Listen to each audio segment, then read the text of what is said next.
कुरुक्षेत्र की धरती उस दिन कुछ अलग ही रूप में दिख रही थी। धूल और रक्त की गंध हर दिशा में फैली थी। सूरज की किरणें धीरे धीरे ढल रही थी, पर युद्ध का ताप अब भी कम नहीं हुआ था।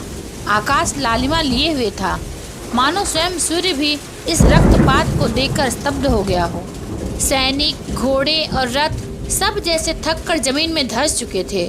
रणभूमि पर बिखरे हुए शव और टूटे हुए हथियार किसी भी महान महाकाव्य का दृश्य नहीं, बल्कि वास्तविक मृत्यु का प्रतीक थे। हर तरफ रक्त और धूल का मिश्रण था और हवा में गंध थी घोड़े के पसीने वाली, मिट्टी की और मृत्यु की।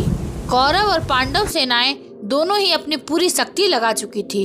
भीष्म और द्रोण जैसे महान स्तंभ पहले ही गिर चुके थे, पर युद्ध अभी भी समाप्त नहीं हुआ था। तभी अचानक रणभूमि में एक अद्भुत और भयानक प्राणी प्रकट हुआ। उसका शरीर विशाल था, 10 सिर और अजेय शक्ति उसके साथ थी। उसका गर्जन सुनकर सभी सैनिक कांप उठे। पांडव और कौरव दोनों सेनाएं स्तब्ध रह गई। राक्षस ने गरजते हुए कहा, जो भी मेरे सामने आएगा उसका अंत निश्चित है। मेरे 10 सिरों की शक्ति किसी के लिए अजेय है, डरिए और हट जाइए। सैनिक अपने रथ संभालते हुए पीछे हटने लगे, पर तभी रणभूमि में एक योद्धा दिखाई दिया। उसकी आंखों में अग्नि, हाथ में धनुष और तीर थे। वह बिना किसी भय के राक्षस की ओर बढ़ा। योद्धा ने अपने रथ की लगाम कस ली। उसके रथ के पहिए जैसे युद्ध भूमि की धड़कनों के साथ ताल में चल रहे हों। उसने गहरी सांस ली और धनुष पर तीर रख दिया। आज धरती देखेगी कि कौन है जो मृत्यु और अंधकार के सामने भी स्थिर रह सकता है। सैनिक, घोड़े और रथ उसके चारों ओर रुक गए। राक्षस ने अपना पहला वार किया, पर योद्धा ने उसकी हर चाल को भांप लिया। युद्ध की तीव्रता देखकर सैनिकों के चेहरे पर भय और विस्मय दोनों स्पष्ट थे। कर्ण के प्रत्येक कदम में उसके अनुभव, प्रशिक्षण और साहस की झलक दिखाई दे रही थी।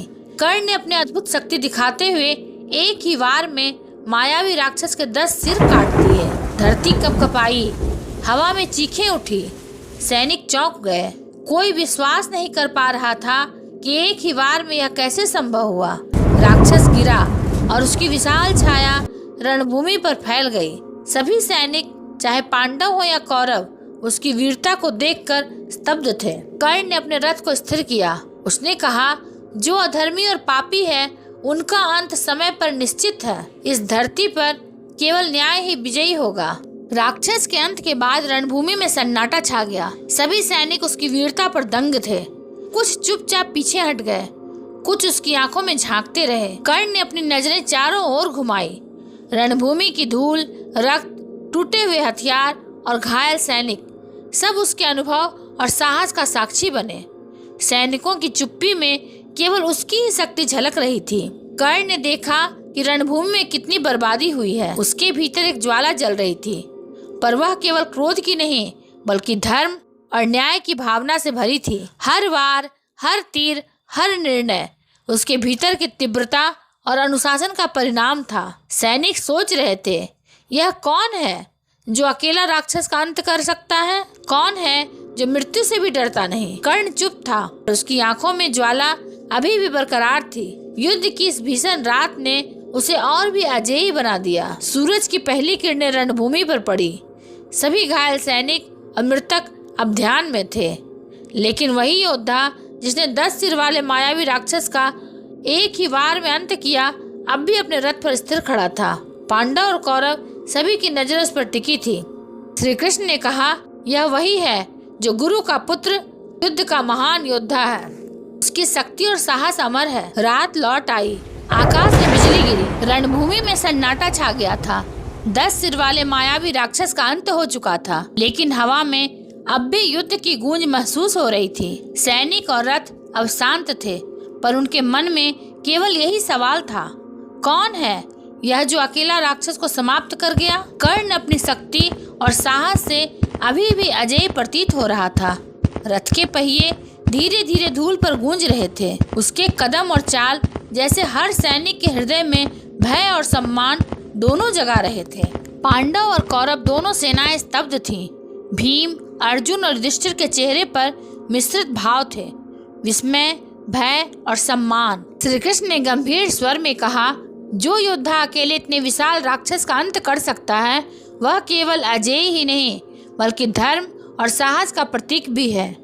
सैनिकों ने धीरे धीरे सर झुकाया। उनकी आंखों में अब विश्वास था कि रणभूमि में आज उन्होंने एक अद्भुत शक्ति देखी, एक ऐसा योद्धा जो मृत्यु और अंधकार दोनों के सामने स्थिर रहा। कर्ण ने अपने रथ से उतरकर रणभूमि की ओर देखा। उसकी आंखों में अब भी ज्वाला थी, पर यह केवल क्रोध की नहीं, न्याय की अग्नि थी। हर सैनिक, चाहे वह मित्र हो या शत्रु, उसके साहस को देखकर स्तब्ध रह गया। कर्ण ने देखा कि युद्ध की कीमत क्या है, कितने निर्दोष मर गए, कितने घायल हुए, पर उसकी आंखों में दुख और क्रोध दोनों का मिश्रण था। उसने अपनी शक्ति का इस्तेमाल केवल न्याय और धर्म की रक्षा के लिए किया। युद्ध का मैदान उसके लिए केवल लड़ाई का स्थान नहीं था, यह एक परीक्षा, साहस और अपने अंदर की ज्वाला का प्रमाण था। कर्ण ने महसूस किया कि वीरता केवल शारीरिक शक्ति से नहीं बल्कि मानसिक और भावनात्मक दृढ़ता से आती है। सैनिक आपस में बोल रहे थे कि कौन है यह योद्धा, उसकी शक्ति तो असाधारण है। हमें पता है कि यह कोई साधारण योद्धा नहीं, इसे अमर माना जाएगा। कर्ण ने कोई उत्तर नहीं दिया। उसका चेहरा शांत था, पर उसकी भीतर की अग्नि अभी बरकरार थी। श्री कृष्ण ने पास आकर कहा, तूने अद्भुत शक्ति दिखाई, पर याद रख, रणभूमि की अग्नि में केवल वीर नहीं बल्कि दंड भी छुपा होता है। कर्ण ने सिर झुकाया। यदि मैं केवल अधर्मी और पापियों का विनाश कर सकता हूँ तो न्याय की रक्षा होती है, पर मैं केवल इंसान हूँ और युद्ध कभी समाप्त नहीं होता। कृष्ण ने गंभीरता से कहा, तू अमर रहेगा, पर तेरे प्रत्येक क्षण में उस रात की याद गूंजती रहेगी। तू हमेशा युद्ध के प्रभाव और मृतकों की स्मृति से जूझेगा।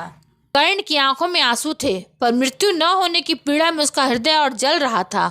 उसकी वीरता और शक्ति के बावजूद उसे जीवन भर इस युद्ध की पीड़ा भोगनी होगी। सभी सैनिक और मित्र जो स्तब्ध थे अब जानते थे कि इस अद्भुत शक्ति और साहस के पीछे कौन था।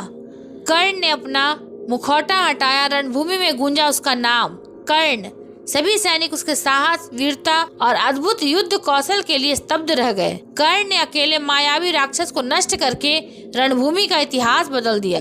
कर्ण की यह गाथा केवल युद्ध की नहीं बल्कि साहस, न्याय, वीरता और मानसिक दृढ़ता की है। रणभूमि में उसकी शक्ति और उसकी अग्नि ने यह सिखाया कि वीरता केवल शारीरिक नहीं बल्कि मानसिक, भावनात्मक और न्याय के लिए उठाए गए कदमों में निहित होती है। यह कहानी युगों तक सुनाई जाएगी। कर्ण, जो मृत्यु और अंधकार दोनों के सामने अजेय रहा, वह अब महाकाव्य में अमर हो गया। अगर आपको यह वीडियो अच्छा लगा हो तो इसे लाइक, हाइप और सब्सक्राइब अवश्य करें। ये महाभारत सिर्फ युद्ध की नहीं, जीवन के ज्ञान की कहानी है। मिलेंगे अगले प्रसंग के साथ, तब तक के लिए धन्यवाद।